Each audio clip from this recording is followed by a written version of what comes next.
ورحمۃ اللہ وبرکاتہ۔ الحمدللہ رب العالمین والصلاة والسلام علی اشرف الانبیاء والمرسلین وعلی آلہ وصحبہ اجمعین، اما بعد۔ آج 22ویں سحری ہم نے تناول فرمائی ہے، اللہ ہمارے روزوں کو قبول فرمائے، اور 23ویں تاخرات ہے۔ پرسوں 21ویں تاخرات میں تعداد دیکھ کر کے بہت افسوس ہوا۔ میں آپ لوگوں سے مؤدبانہ گزارش کرتا ہوں کہ تاخراتوں میں اپنی تمام تر مشغولیات کو بالائے طاق رکھ کر کے غروب آفتاب سے ہی مسجد میں آنے کی تیاری شروع کر دیں۔ اللہ آپ کی اس کی توفیق عطا فرمائے۔ بڑی تیزی سے راتیں گزر رہی ہیں، اگلا رمضان کسے نصیب ہو نہ ہو، اسے آخری روزہ سمجھ کے، آخری رمضان سمجھ کر کے عبادت کریں۔ اللہ کا واسطہ دے کر کے میں آپ سے گزارش کر رہا ہوں، ان راتوں کی قدر کرنے کی کوشش کریں، اللہ تعالی ہماری قدر کرے گا انشاءاللہ۔ پچھلے درس میں ہم نے حضرت عمر ابن خطاب رضی اللہ تعالیٰ عنہ اور حضرت حمزہ رضی اللہ تعالیٰ عنہ کے اسلام لانے کے تعلق سے ضروری باتیں سماعت فرمائی۔ سن 7 نبوی میں یہ واقعہ سن 6 نبوی کا ہے۔ مکے کے اندر حضرت عمر ابن خطاب اور حضرت حمزہ رضی اللہ تعالیٰ عنہ کے اسلام لانے کے بعد سے بہت ہی اسلام کا غلغلہ شروع ہو گیا الحمدللہ، اور حبشہ سے جو ناکامی ہاتھ لگی تھی مشرکین مکہ کو، اور عمر ابن خطاب رضی اللہ تعالیٰ عنہ کے اسلام لانے کے بعد ان کے دل کا روگ اور بڑھ گیا۔ چہ جائے کہ اللہ ہدایت دے، اور زیادہ اپنے ہٹ دھرمیوں میں یہ آگے بڑھنے لگے، اور اعلانیہ طور سے محمد الرسول اللہ صلی اللہ علیہ وآلہ وسلم کو قتل کرنے کی دھمکیاں دی جانے لگیں اعلانیہ طور سے۔ تمام سیرت کی کتابوں کے حوالے سے یہ بات کہہ رہا ہوں، یہ بات کسی طرح سے ابو طالب تک پہنچائی جا رہی تھی، چونکہ ابو طالب نے اپنے کفالت میں محمد الرسول اللہ صلی اللہ علیہ وسلم کو لے رکھا تھا۔ ابو طالب کو اس کا جب زیادہ خدشہ محسوس ہوا تو آپ نے اس گھاٹی میں، جس کو شعب ابی طالب کے نام سے جانتے ہیں، یعنی مکے سے تھوڑے فاصلے پہ ایک گھاٹی تھی ان کی، اپنا پرائیویٹ، ان کے قبیلے کی، بنو مطلب اور بنو ہاشم کو ابو طالب نے بلایا اور مشورہ کیا کہ محمد کے جان کا خطرہ ہے، اور ایسا نہ ہو کہ ہمارے بھتیجے پہ کوئی قاتلانہ حملہ کر دے اور ہم سب دیکھتے رہ جائیں۔ واضح رہے کہ جن لوگوں کو ابو طالب نے جمع کیا اس میں مسلمان بھی تھے، غیر مسلم بھی تھے۔ اس بات سے ہمیں اندازہ لگتا ہے کہ ہم غیر مسلموں کو بھی اسلام کی مدد کے لیے طلب کر سکتے ہیں۔ محمد الرسول اللہ صلی اللہ علیہ وسلم کی حمایت میں جو لوگ اسلام لائے تھے وہ خواتین بھی تھے، مرد بھی تھے، جو اسلام نہیں لائے تھے وہ بھی مرد بھی تھے، خواتین بھی تھے، بچے بھی تھے۔ شیب ابی طالب میں سب جمع ہوئے، اور میٹنگ یہ ہوئی کہ جب تک یہ خطرہ ٹل نہیں جاتا ہے ہم لوگ اسی گھاٹی میں ہی محصور ہو جاتے ہیں۔ دیکھیے، بعض روایتوں میں آیا ہے کہ لوگوں نے ان کو محصور کیا، ایسا نہیں ہے۔ ابو طالب کے مشورے سے خود ہی یہ لوگ محمد الرسول اللہ صلی اللہ علیہ وسلم کی حفاظت کے لیے، چونکہ یہ سارا انتظام اللہ رب العالمین کی طرف سے ہو رہا تھا کہ کسی طرح امام الانبیاء کے اوپر کوئی ضرب نہ آئے، کوئی بات نہ آئے۔ جب یہ لوگ شیب ابی طالب میں جمع ہو گئے تو بنو قریش، دیکھیے بنو قریش ایک عام قبیلہ ہے، اور اس میں بنو ہاشم اور بنو مطلب یہ خاص قبیلہ ہے جو محمد الرسول اللہ صلی اللہ علیہ وسلم کے قتل کے در پہ تھے۔ وہ بنو مطلب اور بنو ہاشم میں نہیں تھے، وہ بنو قریش میں تھے، اور انہی لوگوں سے یہ ابو جہل جو تھا یہ ملا ہوا تھا، یہ بنو قریش کا تھا، اور اللہ کے نبی کا چچا ابو طالب کا بھائی ابو لہب یہ بھی انہی لوگوں سے ملا ہوا تھا۔ تو شیب ابی طالب میں جب یہ لوگ محصور ہوئے تو مشرکین مکہ نے ایک میٹنگ بلائی، مجلس شورا بلایا۔ اب ان کا کوئی داو نہیں چل رہا تھا کہ اب ہم کریں تو کیسے کریں۔ محمد کی حفاظت تو بہترین طریقے سے ہو گئی، اور مسلم غیر مسلم سبوں نے اس بات کا اقرار کیا کہ محمد کی حفاظت کی جائے گی، ان کے اوپر کسی طرح کا آنچ نہیں آنے دیا جائے گا۔ ایک واقعہ یہ ہو رہا تھا شیب ابی طالب کے اندر کہ جب سب لوگ جگے رہتے تھے تو ابو طالب محمد الرسول اللہ صلی اللہ علیہ وسلم کو ان کے بستر پہ سونے دیتے تھے، جو آپ کا خاص بستر مبارک تھا اس پہ سونے دیتے تھے۔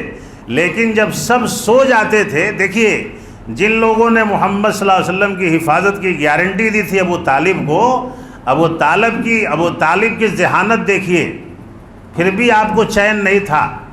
ابو طالب کو پھر بھی شک تھا کہ ہو سکتا ہے کہ کوئی اس میں غدار ہو سکتا ہے کہ میرے بھتیجے پہ کوئی حملہ کر دے۔ تو جب سب ہوشیار رہتے تھے تو محمد الرسول اللہ صلی اللہ علیہ وسلم کو آپ کے بستر پہ ابو طالب سلا دیا کرتے تھے، اور جب سب سو جاتے تھے تو محمد الرسول اللہ کو چپکے سے اٹھاتے تھے، چپکے سے اٹھا کر کے اپنے بھتیجوں میں سے یا کسی اور خاص بچے کو محمد الرسول اللہ صلی اللہ علیہ وسلم کے بستر پہ سلا دیتے، اور اللہ کے نبی محمد الرسول اللہ صلی اللہ علیہ وسلم کو اپنے خاص بستر پہ سلا دیتے تھے۔ دیکھیے کس طرح سے حفاظت ہو رہی تھی۔ ابو طالب مسلمان نہیں تھے، یہ بات واضح رہے، ہم سب جانتے ہیں۔ جس طرح محمد کی حفاظت ابو طالب کی طرف سے ہوئی، اللہ تعالیٰ محمد کے دین کی حفاظت، شریعت پہ چلنے کی اللہ ہمیں اسی طرح سے توفیق عطا فرمائے۔ اس میں یہ سبق ملتا ہے، جب اس طرح سے باریکی سے اور بہترین طریقے سے محمد الرسول اللہ صلی اللہ علیہ وسلم کی حفاظت ہونے لگی تو ان شیطانوں نے میٹنگ بلا کر کے باضابطے ایک صحیفہ نامسعود تحریر کیا۔ صحیفہ نامسعود تمام سیرت کے کتابوں میں اسی نام سے اسے لکھا گیا ہے، یعنی ایک ناپاک صحیفہ، قرارداد، کیا بولتے ہیں انگلش میں؟ ایگریمنٹ نہیں بولتے ہیں، اور کچھ بولتے ہیں، بائلا یا ایسا کچھ بولیں گے۔ لیکن اسے تحریر کرنے کے لیے ان لوگوں نے جو سازشیں رچیں اس صحیفے کو کہ مکمل بنو طالب کا بائیکاٹ کر دیا جائے، بنو ہاشم کا مکمل بائیکاٹ کر دیا جائے۔ اور بائیکاٹ کیسا ہوا؟ نہ کھانا دینا ہے، نہ پانی جانے دینا ہے، نہ راشن جانے دینا ہے، نہ بازاروں میں پھرنے دینا ہے، نہ کسی تاجر سے کوئی مال لینے دینا ہے، نہ خریدنے دینا ہے، نہ پانی والوں کو پہنچانے دینا ہے، نہیں، نہ راشن والوں کو، نہ گیہوں جانے دینا ہے۔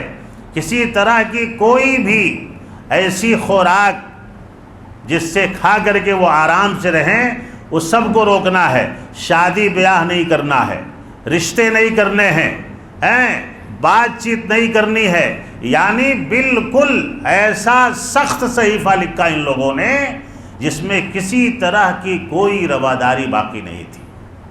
محمد الرسول اللہ صلی اللہ علیہ وسلم کے قتل کے خلاف، سازش کے خلاف، کہ کسی طرح سے یہ لوگ تنگ آ کر کے، ابو طالب تنگ آ کر کے، بھوکے مر کے، پیاسے رہ کے، اور محمد کو ہمارے حوالے کرتے۔ منشا یہ تھا۔ سن 8 نبوی، سن 9 نبوی، سن 10 نبوی میں محمد الرسول اللہ صلی اللہ علیہ وسلم نے خواب دیکھا، یا بذریعہ وحی آپ کو اللہ رب العالمین نے مطلع کیا۔ اس میں چند نام جو میں نے لکھے ہیں، جو لوگ محمد الرسول اللہ صلی اللہ علیہ وسلم کو یا اس گھاٹی میں چوری چپکے کچھ گلے پہنچا دیے کرتے تھے، اللہ رب العالمین نے انہی میں سے کچھ لوگوں کو چن لیا، انہی لوگوں میں سے، بنو قریش میں سے ہی، جو لوگ صحیفہ لکھے جانے کے وقت موجود تھے، انہی لوگوں میں سے سب سے پہلا نام جو آتا ہے یہ مطعم بن عدی کا آتا ہے۔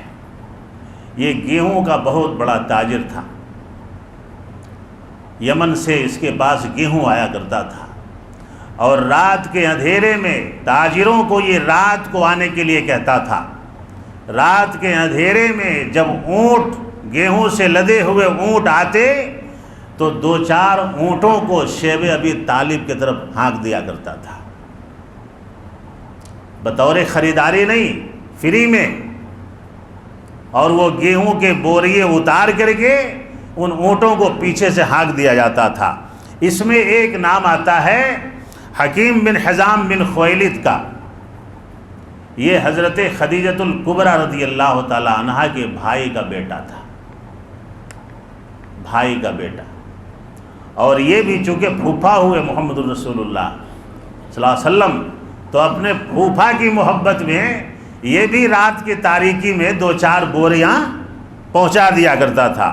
اور ایک حشام بن عمرو کا نام آتا ہے، یہ پکا ہوا کھانا بچوں کے لیے، یہ سارا انتظام اللہ کی طرف سے ہو رہا تھا، لیکن یہ لوگ بھی پکڑے گئے، زیادہ دن تک یہ بھی نہیں چلا، یہ لوگ بھی پکڑے گئے اور قریش والوں نے ان پہ بھی ظلم ڈھایا۔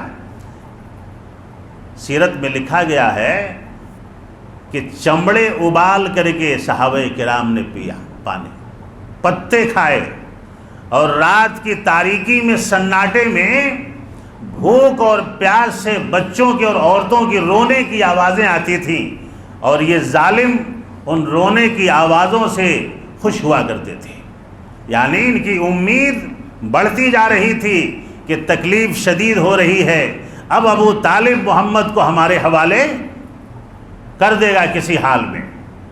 سن 10 نبوی میں محمد الرسول اللہ صلی اللہ علیہ وسلم نے ابو طالب کو بلایا، کہا کہ چچا،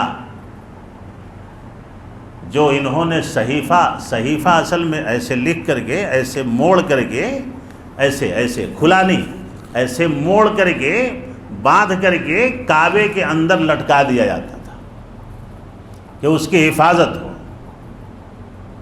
کوئی چیز ان تحریروں کو نہ مٹا دے، وہ تحریریں زندہ رہیں، سلامت رہیں۔ محمد الرسول اللہ صلی اللہ علیہ وسلم کو اللہ رب العالمین نے بدریہ وحی یہ اطلاع دی کہ اے میرے نبی، وہ صحیفہ مٹ چکا ہے، تحریریں اس کی جہاں پہ اللہ کا نام ہے اور بِاسمہ تعالیٰ جہاں لکھا ہوا ہے وہ چھوڑ کر کے، اور اللہ کا نام جو 2-4 جگہ ہے اس میں وہ چھوڑ کر کے دیمک نے پورے صحیفے کو چاٹ دیا ہے۔ یہ خبر محمد الرسول اللہ صلی اللہ علیہ وسلم نے ابو طالب کو دیا۔ ابو طالب کو بڑا تعجب ہوا، کہا کہ بھتیجے دیکھ لو، تمہاری بات اگر صحیح نہیں ہوئی تو میں تم سے کبھی بات نہیں کروں گا، میں تم سے کبھی بات نہیں کروں گا۔ صبح کو ابو طالب نے 2-4 لوگوں کو تیار کیا، نئے کپڑے پہنائے، اور محمد کے بات پہ صلی اللہ علیہ وسلم، ابو طالب کو کتنا یقین تھا کہ خود بھی نیا جوڑا پہنا اور مکے کعبے کے پاس جا کر کے بیٹھ گئے، مشرکین کا انتظار کرنے لگے۔ جب سب لوگ آئے تو کہا کہ استقبال کیا ابو طالب کا، اہلاً و سہلاً، یعنی وہ سمجھ گئے کہ ابو طالب تھک کر کے اب کچھ نہ کچھ مسئلہ حل کرنے آئے ہیں، اب محمد ہمارے ہاتھ لگنے والے ہیں صلی اللہ علیہ وسلم۔ ابو طالب نے کہا کہ میں ایک ایسی بات لے کر کے آیا ہوں جو ہمارے تمہارے درمیان فیصلہ کرنے والی ہے۔ میرے بھتیجے نے جو بات مجھ سے کہی ہے، اگر وہ بات صحیح ہے تو تمہیں یہ صحیفہ چاک کرنا ہوگا اور یہ قرارداد یہیں ختم کرنی ہوگی، لیکن اگر میرے بھتیجے کی بات غلط ثابت ہوئی، میرے بھتیجے نے، محمد نے جو بات کہی ہے صلی اللہ علیہ وسلم، اگر یہ بات غلط ثابت ہوئی، تمہارے صحیفے میں لکھے ہوئے الفاظ اگر سب ویسے ہی موجود ہیں تو میں محمد کو تمہارے حوالے کر دوں گا۔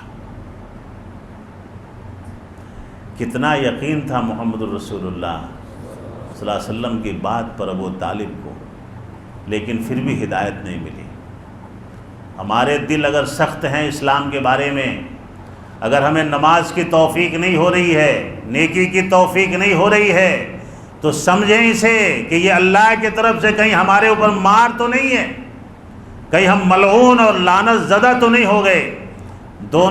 دونوں ہاتھوں سے کلوں پہ ماریے اور توبہ کیجئے رمضان کے مہینے میں کہ اے مولا کریم ہمیں ہدایت نصیب فرما۔ بولیں آمین، بولیں آمین بھی نہیں نکلتے آپ کے منہ سے۔ شرم نہیں آتی آپ لوگوں کو؟ بار بار ایک ہی بات سمجھاتا ہوں، جب کوئی بڑی دعا دی جائے تو زور سے آمین کہا کریں۔ اللہ تعالی ہمیں ہدایت نصیب فرمائے، اس کے گھر کو آباد کرنے والے ہم بنیں۔ مسکرانے والی بات نہیں کر رہا ہوں میں، بے شرموں کی طرح مسکرائے نہیں جاتے۔ کتنی بڑی بات مصلی میں بیٹھ کے کہہ رہا ہوں کہ اللہ تعالی ہمیں ہدایت نصیب فرمائے۔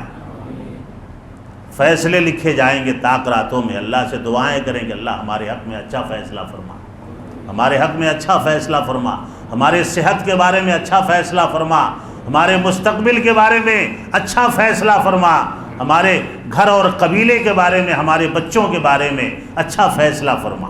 آمین یا رب العالمین۔ ابو طالب کو اتنا یقین تھا محمد الرسول اللہ صلی اللہ علیہ وسلم کے بعد میں، جب صحیفہ کھولا گیا، قرارداد پاس ہو گئی،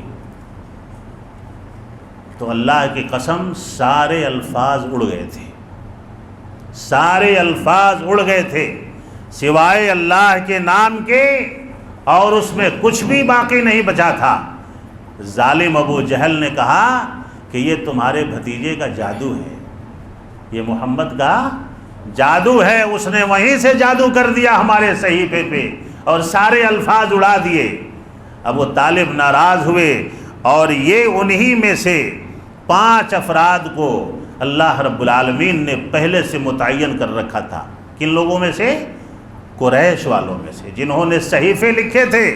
سب سے پہلے اس میں سے زہیر بن ابو امیہ کھڑا ہوتا ہے، کہتا ہے ابو جہل تم نادان ہو، تم نے جب صحیفہ لکھا ہم اس وقت ہی تیار نہیں تھے کہ اتنی سختی بنو طالب، بنو مطلب اور بنو ہاشم کے لیے صحیح نہیں ہے۔ اس کے بعد حشام بن عمرو بن حارث کھڑا ہوا، مطعم بن عدی کھڑا ہوا، زما بن اسود کھڑا ہوا، ابو البختری بن حشام کھڑا ہوا، اور اس میں سے زہیر بن ابو امیہ سیدھے کعبے میں جا کر کے صحیفے کو لا کر کے سب کے سامنے پھاڑ پھوڑ کے ختم کر دیا۔ اس کے بعد سب لوگ آزاد ہو گئے، اور یہی 5 افراد اپنی کمروں پہ ہتھیار باندھ کر کے شیب ابی طالب کے اندر گئے ابو طالب کے ساتھ، اور کہا کہ سب لوگ باہر نکلیے، اگر آپ میں سے کسی کے اوپر کوئی ہاتھ اٹھایا تو سب سے پہلے ہماری جانیں جائیں گے، اس کے بعد ہم آپ تک کسی کو پہنچنے دیں گے۔ آپ ہمارے ہی باپوں کے اولاد ہیں، ہماری مائیں کے اولاد ہیں، اور آپ کو ہم نے 3 سال سے قید کر رکھا ہے، آج کے بعد یہ نہیں چلے گا۔ اس کا انجام یہ ہوا کہ بہت سارے عورتیں جو کافر تھے، جو محمد الرسول اللہ صلی اللہ علیہ وسلم کی اس قرارداد میں موجود تھے، یعنی شیب ابی طالب میں اللہ کے نبی کی حفاظت کے لیے، اسی دن بہت سارے مرد اور بہت ساری عورتوں نے اشہد ان لا الہ الا اللہ واشہد ان محمدًا عبدہ پڑھ کر کے اسلام کا اقرار کر دیا۔ اللہ تعالی ہمارے دلوں میں ایمان کو راسخ فرمائے، اللہ ہمارے ایمان کو مضبوط فرمائے، تاخراتوں کی قدر کرنے کی محمد الرسول اللہ صلی اللہ علیہ وسلم جس طرح ان تاخراتوں کی حفاظت کیے، اس طرح سے ان تاخراتوں کی ہمیں حفاظت کرنے کی توفیق عطا فرمائے۔ آج مسجد بھری رہنی چاہیے انشاءاللہ۔ آج پوری مسجد فرض نماز، عشاء کی فرض نماز سے پہلے بھری رہے گی انشاءاللہ۔ چلیے اللہ تعالیٰ آپ لوگوں کو ہدایت نصیب فرمائے۔ السلام علیکم ورحمۃ اللہ۔